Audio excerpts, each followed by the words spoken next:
नमस्कार, स्वागत है आपका हमारे चैनल पर। मैं हूं आपके साथ शिप्रा सैनी। महाराष्ट्र में उद्धव ठाकरे सरकार पर लगातार मुसीबत के बादल मंडरा रहे हैं। बीजेपी अलग अलग मुद्दों को लेकर शिवसेना और उद्धव ठाकरे सरकार पर हमलावर हैं, उनसे लगातार सवाल पूछ रही है। वहीं महाविकास आघाड़ी सरकार में शामिल शिवसेना और कांग्रेस पार्टी को एक और बड़ा झटका लगा है। दरअसल महाराष्ट्र में गोंदिया जिला परिषद के अध्यक्ष चुनाव में एनसीपी ने बीजेपी के साथ गठबंधन कर लिया है। चूंकि एनसीपी महाविकास आघाड़ी सरकार का हिस्सा है, तो ऐसे में जाहिर तौर पर ये शिवसेना और कांग्रेस पार्टी के लिए बड़ा झटका है। और सबसे बड़ी बात यह है कि महाराष्ट्र में गोंदिया जिला परिषद के अध्यक्ष चुनाव में इस गठबंधन के चलते कांग्रेस के उम्मीदवार की करारी हार हुई है, जिसके बाद कांग्रेस पार्टी की ओर से बयान जारी किया गया है। दरअसल महाराष्ट्र कांग्रेस प्रमुख नाना पटोले ने न्यूज एजेंसी एनआई से बातचीत करते हुए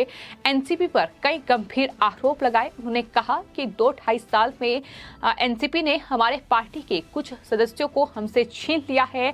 इसने गोंदिया जिला परिषद के लिए बीजेपी के साथ गठबंधन किया। अगर हम एक दुश्मन चाहते हैं तो हम किसी ऐसे व्यक्ति को चाहते हैं जो खुले तौर पर दुश्मन हो।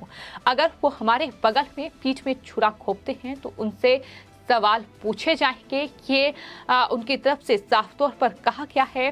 तो इस तरीके से अब बीजेपी लगातार एनसीपी पर हमलावर है और कह सकते हैं कि महाविकास आघाड़ी सरकार में फूट पड़ती दिखाई दे रही है। जिस तरीके से एनसीपी और कांग्रेस पार्टी अब आमने सामने हैं। सिर्फ इतना ही नहीं, नाना पटोले ने कांग्रेस प्रदेश अध्यक्ष महाराष्ट्र के नाना पटोले ने यह भी कहा है कि हम अपने आलाकमान से इस बारे में चर्चा करेंगे, जो वो कहेंगे वो हम करेंगे। यानी सोनिया गांधी और राहुल गांधी से इस पूरे मामले पर नाना पटोले अब बातचीत करने जा रहे हैं। मीटिंग उनके साथ होगी और देखना दिलचस्प होगा कि आने वाले वक्त में महाराष्ट्र में कांग्रेस पार्टी आखिर क्या फैसला लेती है।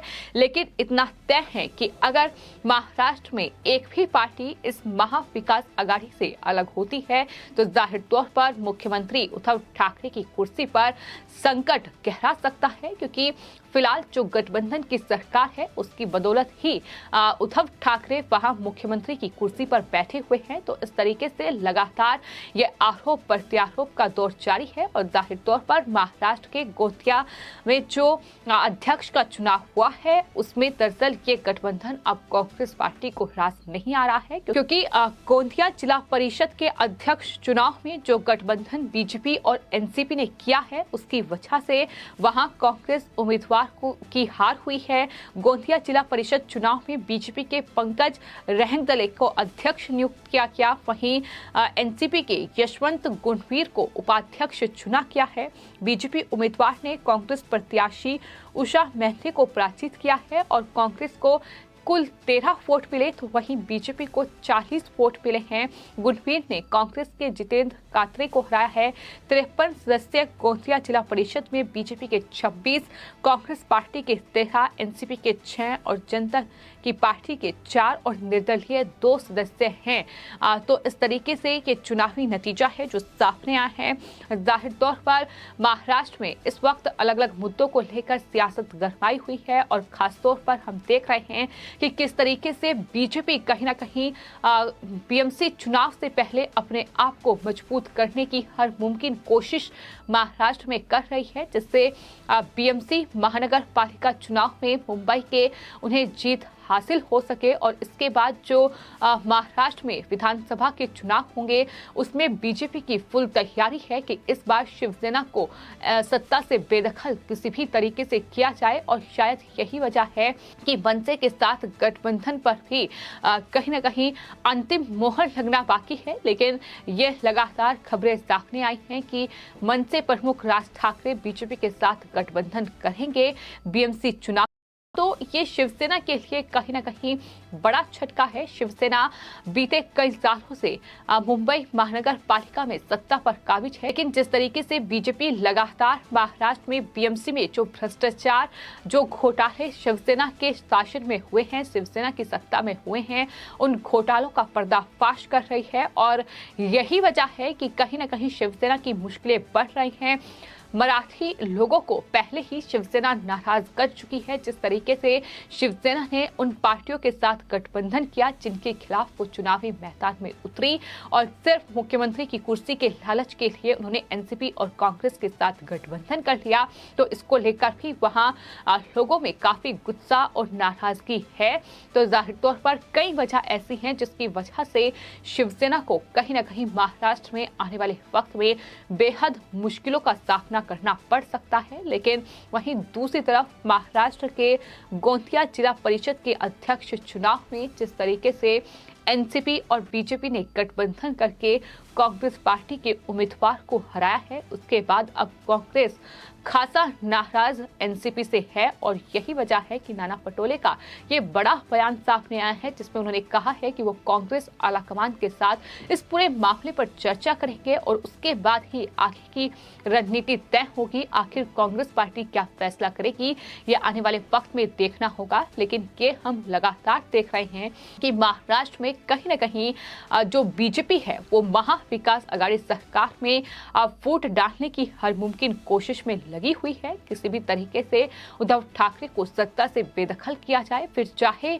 गोंदिया जिला परिषद अध्यक्ष के चुनाव हो या फिर इससे पहले कई चुनाव ऐसे रहे हैं जो स्थानीय निकाय चुनाव रहे हैं उसमें और मनसे के साथ गठबंधन करके कोशिश ये की गई है कि किसी भी तरीके से महा विकास आघाड़ी सरकार में शामिल इन पार्टियों को बड़ा झटका दे पाए। तो इस तरीके से लगातार स्थानीय चुनावों के जो नतीजे सामने आ रहे हैं, जिस तरीके से बीजेपी को कहीं ना कहीं उनमें बहुमत हासिल हो रहा है, बीजेपी की बड़ी जीत हो रही है, फिर चाहे वो जिला सहकारी बैंक चुनाव के नतीजे हों या फिर इस तरीके से जो अलग अलग जिला परिषद के चुनाव हो रहे हैं उसमें बीजेपी की जीत हो रही है। इसके अलावा जो स्थानीय निकाय चुनाव हुए हैं उसमें बीजेपी की जीत हुई है। तो कुल मिलाकर बीजेपी एक अच्छा वोट बैंक वहां हासिल कर चुकी है कि बीते कई चुनाव जो महाराष्ट्र में हुए हैं, जो उपचुनाव महाराष्ट्र में हुए हैं, उनके नतीजे साफ तौर पर ये बताने के लिए काफी हैं कि आने वाले वक्त में महाराष्ट्र में महा विकास आघाड़ी सरकार की राह आसान नहीं होगी। महा विकास आघाड़ी को बड़ा झटका बीजेपी दे सकती है। हालांकि ये आने वाले वक्त में जब मुंबई महानगर पालिका के चुनाव होंगे, जब चुनावी नतीजे सामने आएंगे तो उसके बाद ही तय हो पाएगा कि आखिर क्या कुछ तस्वीर महाराष्ट्र में सियासत की निकलकर सामने आती है। लेकिन फिलहाल अलग अलग मुद्दों को लेकर मनसे और साथ ही बीजेपी और निर्दलीय जो सांसद हैं नवनीत राणा, उनके पति रवि राणा, वो लगातार उद्धव ठाकरे सरकार पर हमलावर हैं। हमने ये भी देखा कि किस तरीके से उद्धव ठाकरे जो कि महाराष्ट्र में मुख्यमंत्री हैं, शिवसेना के नेता हैं, प्रमुख हैं शिवसेना के, और शिवसेना वो पार्टी है जो हिंदुत्व के एजेंडे पर अब तक चुनाव लड़ती आई है, जो हिंदुत्व की बात करती है। लेकिन हाल ही में जिस तरीके से नवनीत राणा और रवि राणा की ओर से मुख्यमंत्री उद्धव ठाकरे को चुनौती दी गई और उस चुनौती के चलते किस तरीके से नवनीत राणा को अरेस्ट कर लिया गया, उनके पति को अरेस्ट कर लिया गया,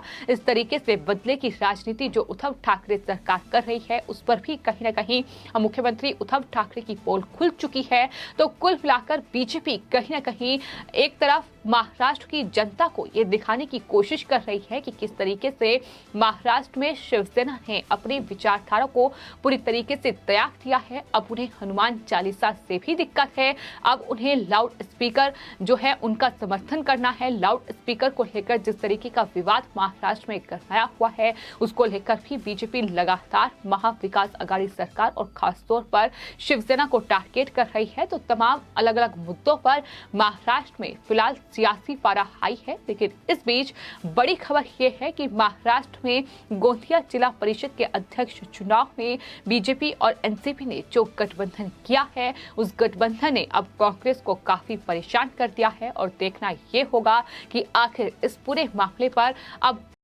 अध्यक्ष जो महाराष्ट्र के हैं नाना पटोले, वो कांग्रेस आलाकमान के साथ मीटिंग करके आगे क्या फैसला लेते हैं। लेकिन ये भी हमने कई बार देखा है कि किस तरीके से महाराष्ट्र में महा विकास आघाड़ी सरकार में कांग्रेस की नाराजगी बार बार सामने आई है और हो सकता है कि आने वाले वक्त में कांग्रेस की नाराजगी उद्धव ठाकरे सरकार को बेहद भारी पड़ जाए। फिलहाल इस पर ही सबकी निगाहें टिकी हुई हैं।